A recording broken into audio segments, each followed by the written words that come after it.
What's going on, everybody? Tom Ludermoser with 3 Wide here, and I've got an exciting new type of episode of 3 Wide here for you. And this is my new series. It's going to be the quick history of each and every NASCAR track. I'm going to be doing this every week before each race. The short histories about each and every track. This week we're starting off with Bristol, going into the playoff race at Bristol, the night race, the legendary night race, which just so happens to be one of the toughest tickets to get in NASCAR. I actually didn't know that. I didn't know how hard it was. It's actually pretty difficult to come about. So, July 30th, 1961, held the first ever race at the Bristol Motor Speedway, as we know it today. That race was won by Jack Smith, who was actually credited with that win. He only ran 290 of the laps. Johnny Allen actually finished the race, and they together split the, get this, $3,225 purse.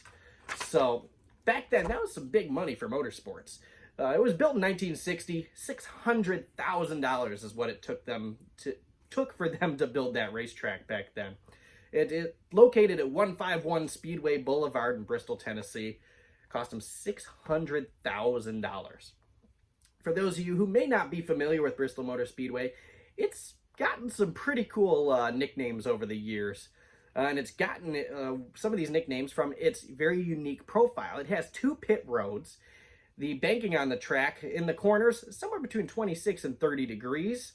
And then a 6 to 10 degree banking on the straightaways, going to a very flat apron surface.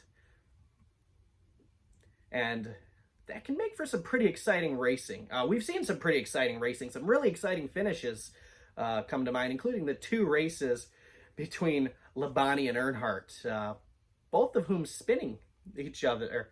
Labonte got spun twice, winning one of them, and Earnhardt the other. So that was pretty unique racing, pretty exciting racing. But the steep banking and its tall stadium-like seating gave it the nickname the last great Colosseum, kind of a Colosseum Bowl-esque stadium.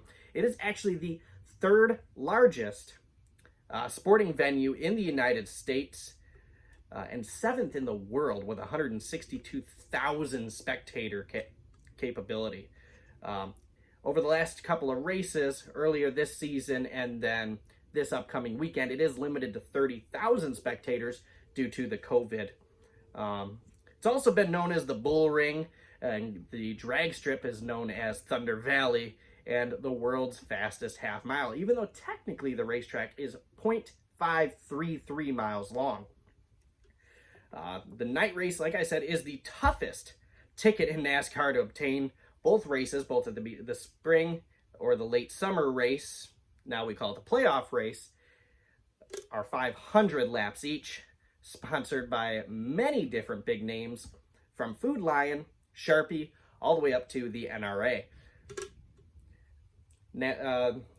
It's hosted some pretty unique events over the years, too. Everything from, of course, the 2 cup races a year, Xfinity and Truck Race. Also, back in 2000, where the actual lap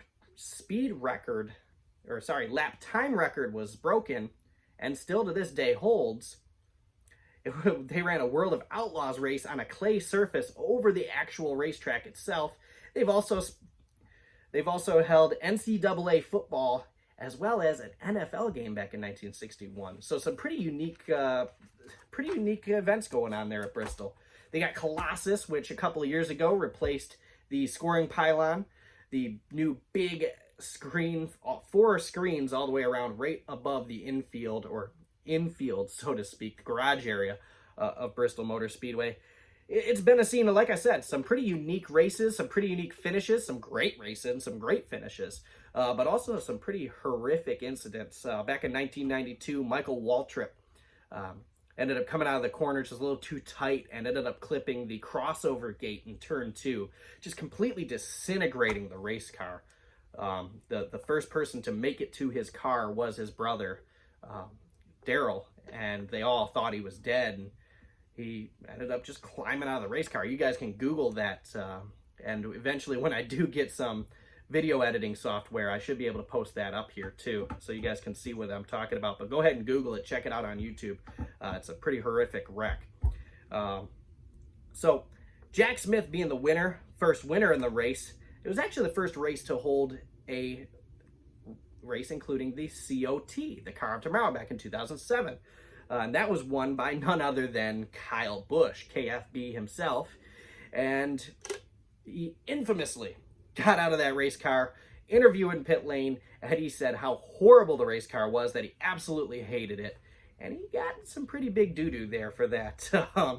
Kyle Busch is the current for the most wins for active drivers, with 8 in the Cup Series. The most wins all time being 12 from DW himself. And Richard Petty has so far run the most races at that track, being 60. So there you have it. There's a little bit of history about Bristol Motor Speedway. Please, if you like what I had to say and how I had to say it, leave some comments below. Leave me your feedback. If you want to hear more information about the tracks, like I said, this is the first time I'm doing one of these videos. So leave a little more information. Let me know what you think. Do you want to hear different information? Do you want to hear more information? You want these videos to be longer? And yes, I will work on some actual video footage in the videos. I'm still working on the technical specs. I've never done it before. But I do appreciate you guys, everyone who follows, subscribes, and shares all the videos. Thanks for watching, and have a great rest of your night. Good luck to your drivers. It's the playoff cut race this weekend, so your driver might need that luck. Ryan Blaney. Have a good one, guys.